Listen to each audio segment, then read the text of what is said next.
नमस्कार, मैं भूपेंद्र कुमार पांडे। खबर 24/7 में आपका स्वागत है। खास मुलाकात कार्यक्रम के तहत आज हमारे मेहमान हैं रामबाबू यादव, जो कांग्रेस के नेता हैं। आज 37वां दिन बंदी का हो गया, जो किसान के द्वारा आंदोलन किया जा रहा है। इसके बारे में हम इनसे बात करेंगे। साथ ही कल एक नया वर्ष था, उस दिन एक किसान की मृत्यु हो गई है, उस पर भी बात करेंगे। आइए हम रामबाबू जी से बात करते हैं और जानने की कोशिश करते हैं कि आखिर यह कानून में कुछ ऐसा भी है जिसे सरकार ओपन नहीं कर रही है। इनका कहना है कि कुछ ऐसा है उसमें कानून जिसे ओपन नहीं किया जा रहा है, और बाद में चल के सरकार का नीति है कि गरीब या जो भी किसान है उनका ज़मीन कंपनी नीलाम कर हड़प लेगी। इसी संबंध में हम बात करते हैं। रामबाबू जी, खबर 24/7 में आपका स्वागत है। आपका भी स्वागत है और आपके चैनल के माध्यम से मैं नव वर्ष को शुभकामना दे रहा हूं कि 2021 हमारे देशवासियों के लिए सुखम खुशम और सारे लोग स्वस्थ रहें। आज किसान आंदोलन का आज 37वां दिन हो गया। कल नया साल में एक किसान वहाँ फिर हार्ट अटैक से या जारा से शहीद हो गए। 46 किसान वहाँ शहीद हो चुके हैं और हमारे भारत सरकार के मंत्री या प्रधानमंत्री जी अभी सिर्फ वार्ता ही कर रहे हैं। सिर्फ वार्ता हो रहा है, तारीख पर तारीख हो रहा है। वह वार्ता नहीं हो रहा है, सिर्फ तारीख हो रहा है। जिस तरह कोर्ट कचहरी में लोग जाते हैं उसमें तारीख पर तारीख होता है, उसी तरह तारीख पर तारीख हो रहा है। उस कानून में देखिए, उस कानून में कुछ ऐसा है जो सरकार ओपन नहीं कर रही है कि मानते हैं कि जिसके पास 1 एकड़ ज़मीन हो, 1 एकड़ से कम भी हो, वह ज़मीन अगर कंपनी कोई लीज करती है, अब कंपनी होगा लीज करेगी, वह अपना खाद बीज सारा लगानी वह लगाएगी। फसल अगर सही से नहीं हुआ, अच्छा नहीं हुआ, तो वह कंपनी छोड़ भी सकती है और अपना जो लगानी है वह किसान से वसूलेगी। किसान अगर समय पर रुपया नहीं दिया तो वह जेल भेजवा सकती है। ज़मीन को नीलाम भी करा सकती है पैसा लेने के लिए, और वह ज़मीन जो किसान का है, किसान उस पर लोन भी नहीं ले सकता है, उसको बेच भी नहीं सकता है।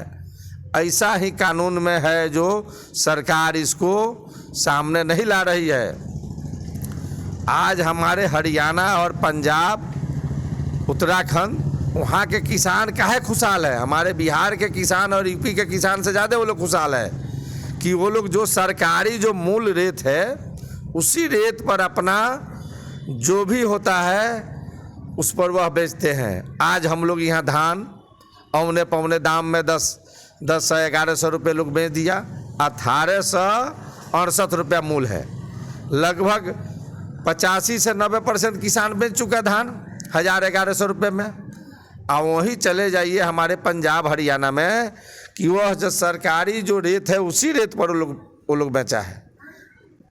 आज यह बहुत लोग गुमराह कर रहा है, या भाजपा वाले किसान सम्मेलन कर रहे हैं बिहार में, माननीय संसद प्रदेश अध्यक्ष जी। मैं उनसे पूछना चाहता हूं कि आप जब सरकारी रेट निर्धारित कर दिए हैं तो फिर उस रेट पर किसानों को धान क्यों नहीं खरीदा गया। नहर में पानी देखिए के समय आएगा गेहूं का, नहर में पानी नहीं आएगा, उसके भी आंदोलन करिए, टीवी में बयान दीजिए, तब जाके पानी आता है। आज ये लोग में अगर गलती नहीं है, कमी नहीं है, तो फिर ये लोग घूम घूम के काहे सफाई दे रहे हैं कि हर चीज़ सही है, सही है। सेना अब बोल रहा है, सेना में जवान जो आज वहाँ जो तैनात है कश्मीर में, वो बोल रहा है कि मेरे परिवार के लोग वहाँ अनशन पर है, सरकार इस पर ध्यान दे कि हम जब पाकिस्तान चाइना से लड़ सकते हैं तो फिर जब दुश्मन से हम लड़ सकते हैं बाहर में, तब मेरे साथ मेरे खेत खलिहान मेरे परिवार के साथ काहे ऐसा अनर्थ हो रहा है। यह भाजपा के नीति जो है, हमको जो लग रहा है यह देश तोड़ने के कगार पर ये लोग नीति अपना रहा है। मैं बयान भी दिया था कि कांग्रेस के एक कार्यकर्ता नेता अपने जान के बाजी लगा देगा, एक एक खून का कतरा बहा देगा लेकिन देश को हम लोग तोड़ने नहीं देंगे। आज मैं बतला दे रहा हूँ कि आज सिर्फ वार्ता पर वार्ता, तारीख पर तारीख हो रहा है। अरे अन्नदाता है, किसान है, वह अपना हक मांग रहे हैं, आपसे भीख नहीं मांग रहे हैं, अपने उपज का जो दाम है वो मांग रहे हैं अपने मेहनत के बदौलत। आज ये लोग के जलन होता है कि किसान अच्छा से काहे खा रहे हैं, अच्छा से कपड़ा काहे पहन रहे हैं, अच्छा से काहे रह रहे हैं। तो मेहनत करते हैं ना, मेहनत के बदौलत है।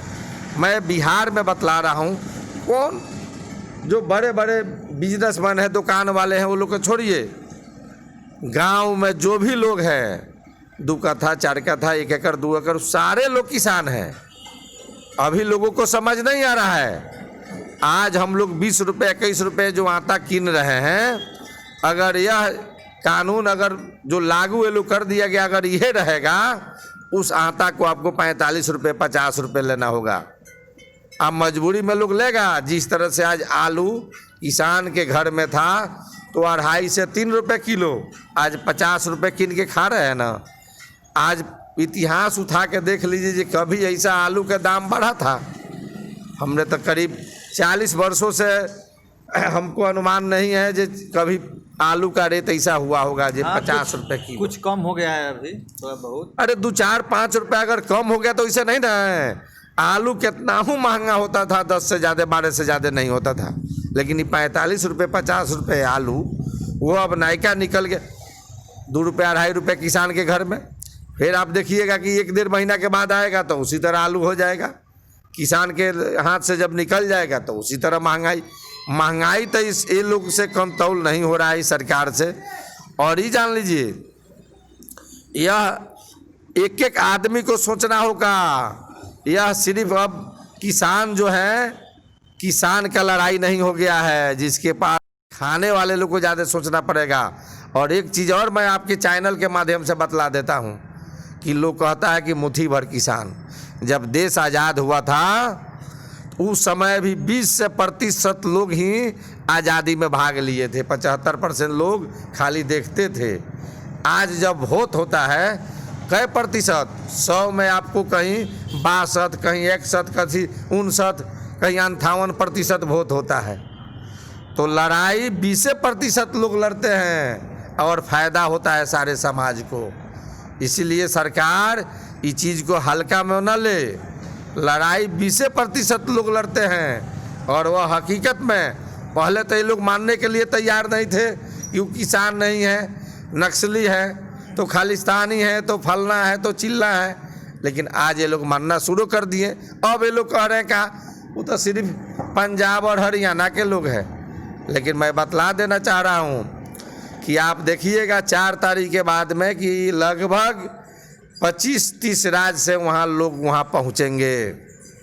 ये अब धीरे धीरे इस चीज़ को फैलते जा रहा है और मुट्ठी भर के दिमाग से लोग हटा दें और देश तोड़ने वाले काम ये लोग नहीं करें।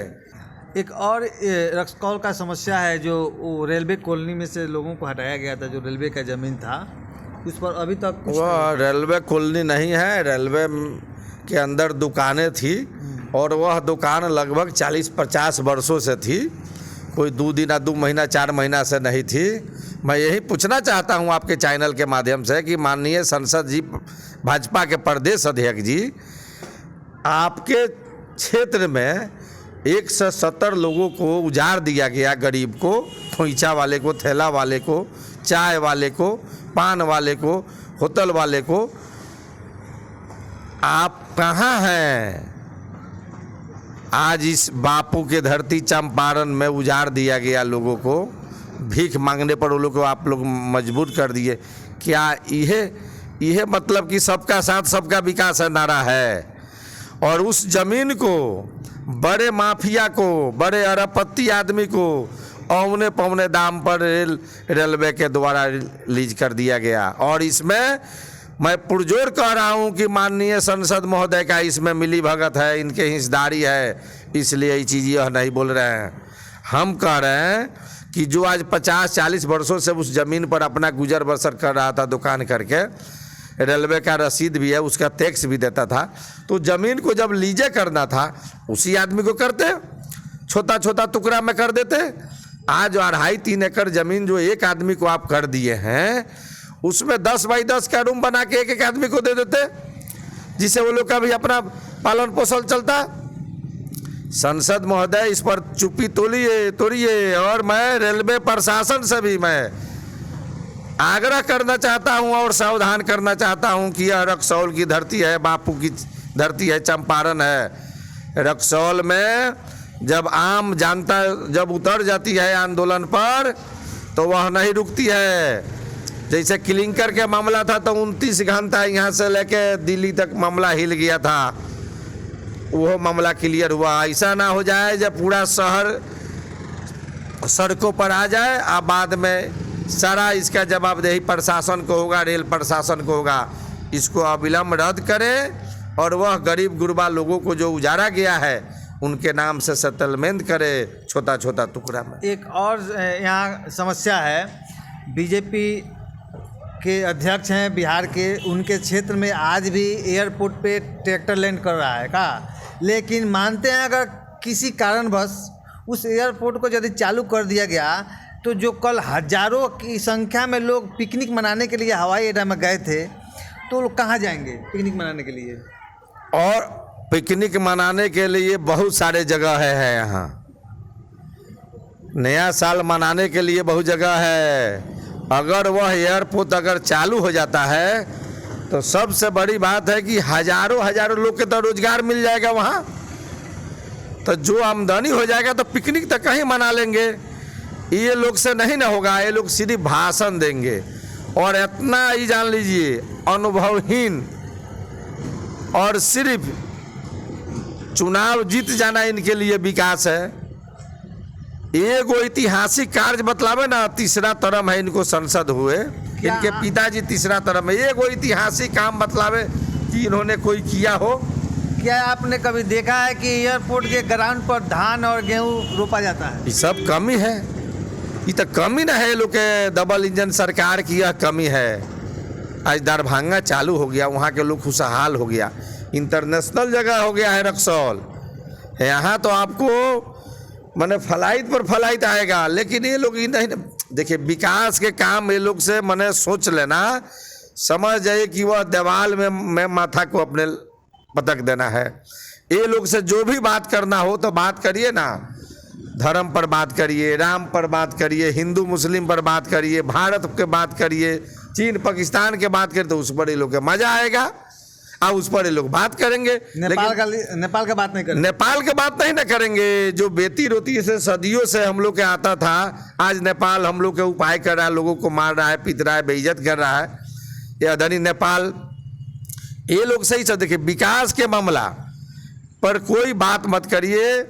ये लोग देखिए प्रदेश अध्यक्ष बन गए हैं माननीय संसद जी संजय जायसवाल, तो इसी को इनका वर्कर कार्यकर्ता विकास पूछता है कि बाप रे बाप विकास हो गया।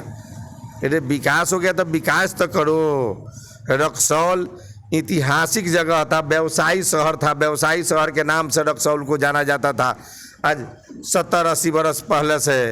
लेकिन आज ये शहर बदनाम हो गया है, जाम से, धूल से, गर्दा से, लोग आते नहीं हैं। सब जगह 5 किलो 10 किलोमीटर दूर से लोग चौक चौराहा पर बाजार हो गया, जबकि यहाँ 50-40 किलोमीटर 50 किलोमीटर से यहाँ लोग आते थे रक्सौल में बाजार करने के लिए।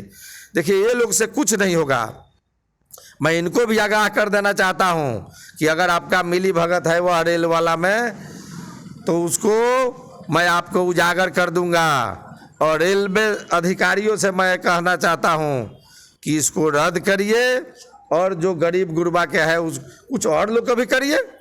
ये रेलवे कर्मचारी से मैंने बात की थी, उन्होंने डायरेक्ट बोल दिया कि हमारे पास सफाई देने की कोई नहीं है, हमको सरकार के ऊपर से ऑर्डर है, हमको काम करना है। सरकार कोई भी कानून अगर बनाता है, नियम बनाता है, तो आम जनता के भलाई के लिए बनाता है। 170 परिवार को उजाड़ को आप एक आदमी को दे दिए, क्या यह कानून है? रेलवे कर्मचारी से मत बात करिए, कोई पदाधिकारी से। मैं कह रहा हूँ कि बहुत बड़ा आंदोलन होगा उस पर, और रेल प्रशासन को वह वो अपना जो बनाए हैं उसको वापस लेना होगा। इतना बड़ा आंदोलन होगा, रक्सौल के जनता को ये लोग मारा हुआ समझता है, लेकिन ऐसा बात नहीं है। रक्सौल के जनता मारा हुआ नहीं है।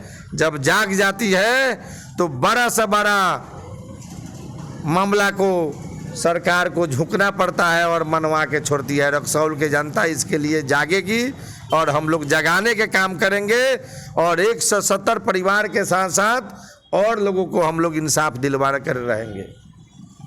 चलिए, आपने अपना बहुमूल्य समय दिया खबरी 24/7 को, इसके लिए बहुत बहुत चलिए, आपको भी बहुत बहुत शुभकामना, धन्यवाद।